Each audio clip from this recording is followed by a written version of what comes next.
Hey, I'm Red, and today we're gonna go over the simple music theory behind Juice WRLD's Burn, and how you can use it to make your own Juice WRLD type melodies. I don't want to waste your time, so let's get into it. Firstly, this song was made in the key of C# minor, which means that we have the following triad chords to play with, from 1 to 7. Now, Juice WRLD's Burn is a very complex melody with tons of layers. But like always, if we deconstruct the pieces, we usually find a simple bass on top of which everything was built. So first, these are the layers. First, there's this low string bass playing in the background.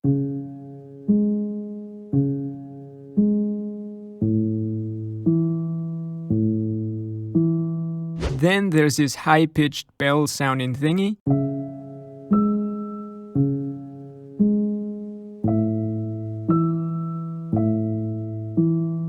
Then, of course, the violin. And lastly, the bells. And together they make up the majority of the song. Now that sounds pretty complex, so let's start with the basics. This is the tip I'll be showing you now. If you already know this, just skip ahead here. Usually the base of a melody are the low notes. That's because they usually represent the chords being played.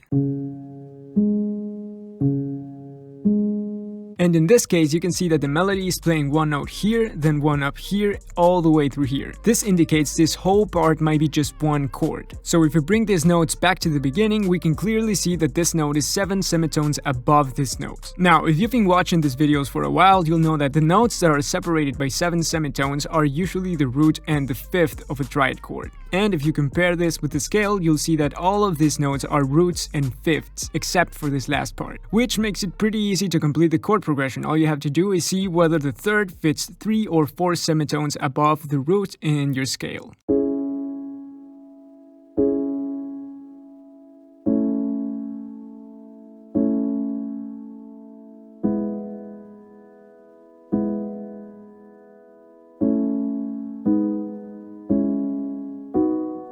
This is the tip I'll be showing you now, so if you already know this, skip ahead. Now we know from our scale that this chord progression goes 1, 6, 3, and lastly 4, 5, 1, 7. But why did they choose these chords? Well, here's why. The first thing to notice is this descending progression from 1 to 6. Like I've told you a bunch of times already, this is my favorite way to make a chord progression sad. And that's because the drop of 1/3 makes this basically the prettiest sounding descending progression you can make.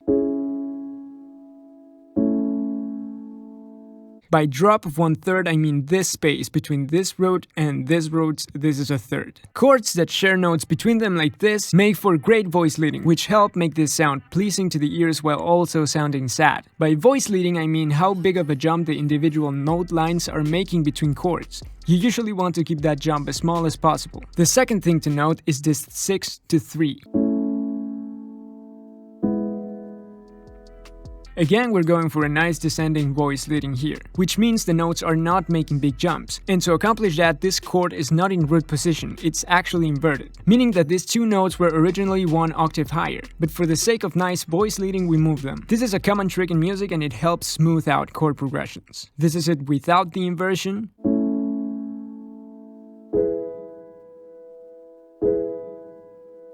And this is the inversion. The last thing to note is this last part. This is simply an ascending progression that ends on a 7. In voice leading, the 7 usually is the chord you want to use to lead back to 1, which is here. That's because they are close and because the 1 feels like home, which means that if you create tension in a chord progression, the 1 is usually the chord you'll want to resolve it. And as you already know, the 7 note has a lot of tension in it. This is the tip I'll be showing you now. If you already know this, just skip ahead. Okay, now we know the chords, which is the hardest part. Now let's move on to that high-pitched bell thingy in the background.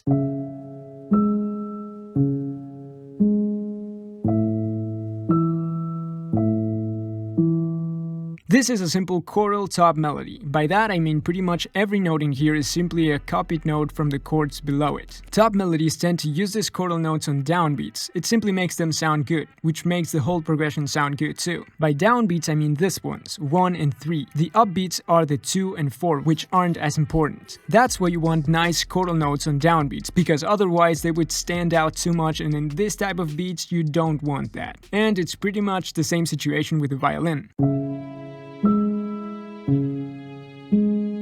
It's also using pretty much only chordal notes on downbeats with a little descending progression in the end. The last element of this melody is probably the one you clicked on this tutorial for, the bell melody.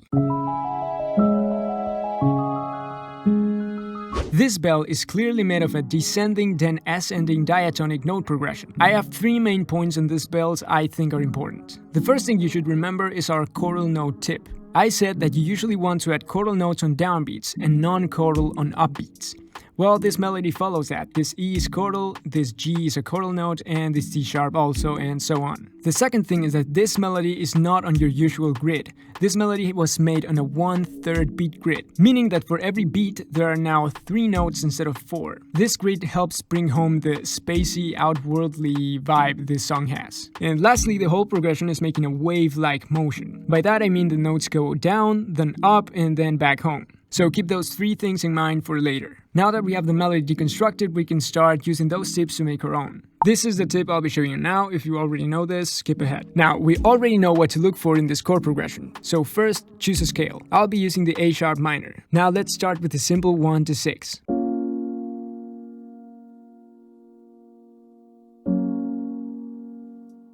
I'm using the Labs soft piano preset, by the way.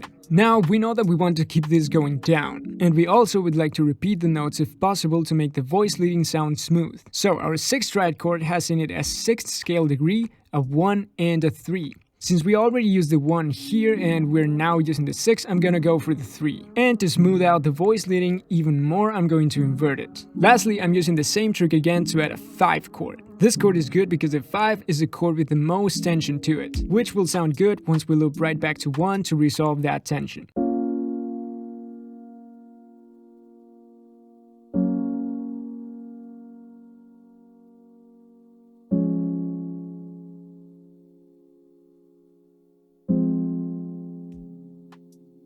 Lastly, I love moving the 3rd up 1 octave. I feel like it makes piano sound much better. And for texture, let's add a simple pad copying the same chords. Here I'm using the massive pad preset on Expand 2.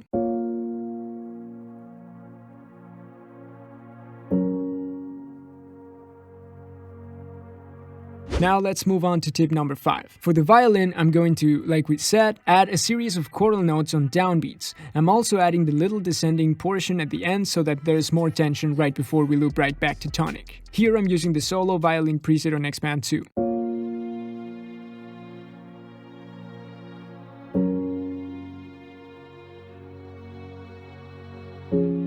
And finally, the best part, the bells. For this part, try keeping in mind our 3 main points. Use a 1/3 grid, play a wave-like motion, and chordal notes on downbeats. Using those 3 points, I came up with this melody. You can see how it flows like a wave, using the 3 instead of 4 note grid, and lastly with chordal notes on downbeats.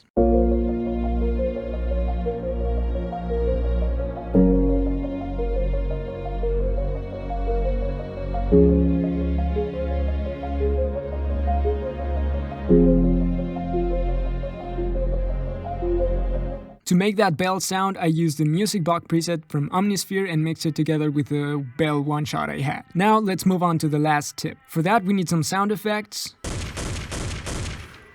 risers, and a drop. For that, I want to try something a little different from Juice WRLD's Burn and give this sort of an anti-drop, where when the drums come, instead of the track getting bigger, it gets smaller. For that, I'm going to switch to this Polo G style beat right after the drop. For that, I'll simply use our chords in the piano plus a top melody and some vocals.